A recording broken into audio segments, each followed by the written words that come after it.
Hello to everyone and the internet.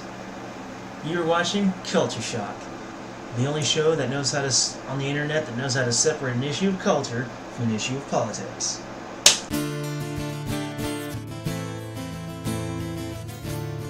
And today, a bunch of teachers at a school in Idaho were wearing some Halloween costumes that got, of course, people offended, because what doesn't offend people these days? Wearing either cliche Mexican costumes with sombreros and ponchos and maracas and big old mustaches, or wearing border wall costumes dressed as walls with Americana logos on the walls. I think that's friggin' hilarious myself. I am not offended by that at all. And the funny thing is, any Hispanic students that might have been at the school didn't say anything about it. They didn't act offended. No, adults and parents and teachers suggested that they could be offended, and that was good enough for them. Basically, moralistic soccer moms. Ridiculous. Mind you, I think it was a bit disrespectful. But you know what? Getting offended at shit is simply stupid. People need to have a thicker skin and just learn to live with shit they can't change. You do not have the authority, neither the moral or legal authority, to force someone else to not say shit you don't like. Build up a thicker skin. You know what? At the end of the day, it can't really hurt you emotionally if you own it, if you admit it and you accept that as a reality. I mean, if you can't laugh at yourself, then who can you laugh at? And hey, I went to high school with a bunch of Mexicans, so I know what they're like, okay? They do have a very good sense of humor. They have an amazing work ethic. They do have some pretty tough skin. That is, unless, they grew up in the United States, and even then they could still have their Mexican parents raising them to have a thicker skin. It's ridiculous. Everyone is so easily offended. Personally, I think people shouldn't be offended at all. Wear your body armor. Because the fact that words, sticks and stones. Sticks and stones can break my bones, but names will never hurt me.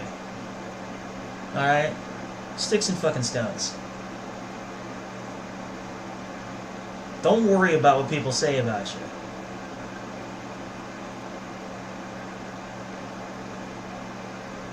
But at the same time, I think we should exercise our free speech with a certain amount of respect and be tactful, be tasteful.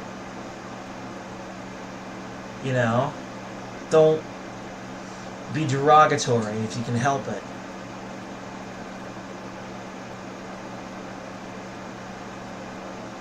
Be tasteful, be a gentleman or a lady. Don't use your free speech as a weapon. Don't weaponize it. Weaponizing free speech should be reserved purely for when yours is under attack. If your free speech is under attack, then you can weaponize it. Otherwise, just talk. Don't turn it into a weapon. And then they're talking about how, it's going to invite bullying. They're going to get bullied. They're going to get bullied anyway. They're kids. Kids in school get bullied. Bullies usually don't need an invitation. They're basically just going to go ahead and do it anyway. I think the real solution to bullying is just the kid who's getting bullied, teach them how to eliminate themselves at a target. Teach them how to eliminate themselves as a target. Make it to where the bully will be unwilling to bully them any further. Toughen the kid up. Teach them how to stand up for themselves. rather than go and get a teacher. No. Violence is never the solution. Again, no. Sometimes it is the solution. Sometimes it has to be. I only ever got bullied once as a school, and I only ever got bullied once in school as a kid, and never again. You know what I did? I let him hit me. Then I fell on the ground. Didn't cry, because I had a really high pain tolerance. He just kept hitting me, the bully just kept hitting me, and I said, doesn't hurt, doesn't hurt, doesn't hurt, doesn't hurt. Sure, maybe I'm a freak. Maybe I am a bit of a freak. We got two options. Egress, or fight back. Egress or fight back. Run away or fight back.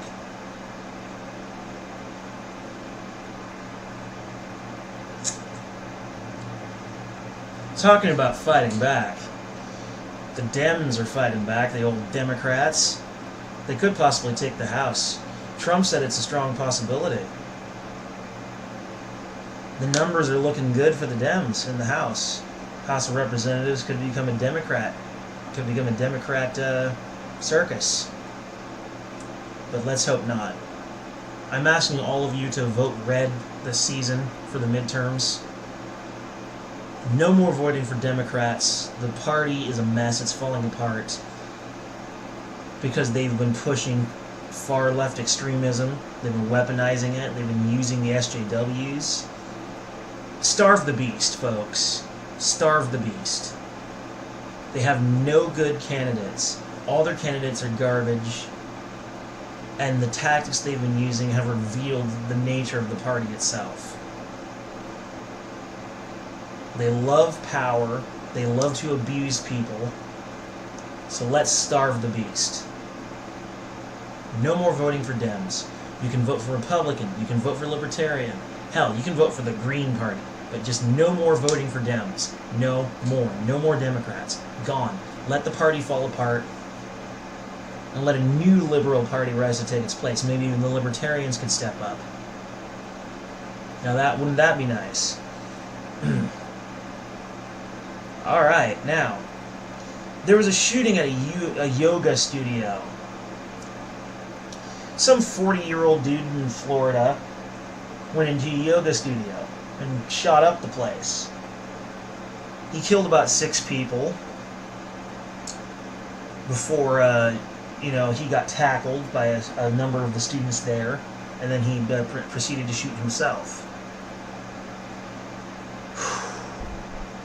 Yeah, this is unpleasant. Now,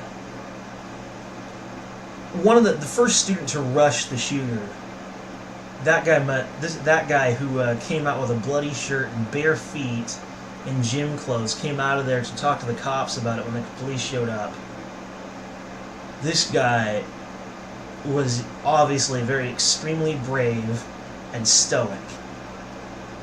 Like, he no longer cared about what was going to happen to him. All he cared about was making sure that no one else got hurt, that no more people got hurt. And I think that's how people should be. The value of stoicism, originating from Greek philosophy and even from Norse paganism, from Germanic paganism, also pushed stoicism. When the picture gets bigger than just you, it's perfectly acceptable and even very brave and good to throw yourself into the line of fire to save other people. It's amazing. That guy was a hero. Absolutely.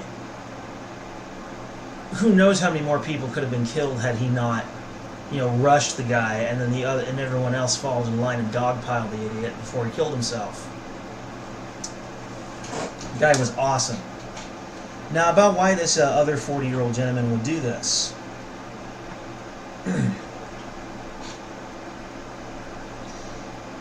With all the things that are going on in the world, it really sucks to be a man nowadays. Because of third-wave feminism, because of all the laws that are in favor of women over men. He could have lost a child. to a wife. He could have lost finances. His life could have been ruined. Alternatively, he could have been mentally ill. Since there's plenty of reasons to be depressed, he might have even been manic depressive. Although I've never heard a manic depressive commit homicide-suicide before.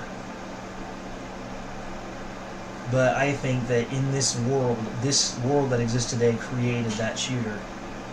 It is a symptom of a greater illness, for sure. I think we need to take a step back and just look at that incident and think to ourselves, you know, what the hell's going on? What have we done? We've created a world where shit like this happens. What did we do wrong?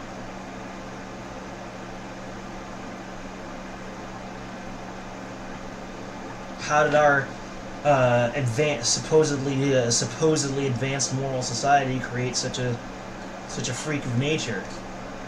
As someone who would kill 6 people and followed by himself and kill himself as the 7th. I want you to stew on that for a little while. For all our sakes. One of you out there maybe find the solution. Figure out how society needs to change and become a teacher of sorts. Get your message out to as many people as possible. Stop being so vile. Try and fix this broken-ass society that creates people like that. Middle-aged man going around Florida, or not Florida, Idaho. Or, yeah, Florida. Yeah, the teachers were in Idaho, the dad's in Florida. Another Florida man, folks. Another Florida man. Cheers, folks.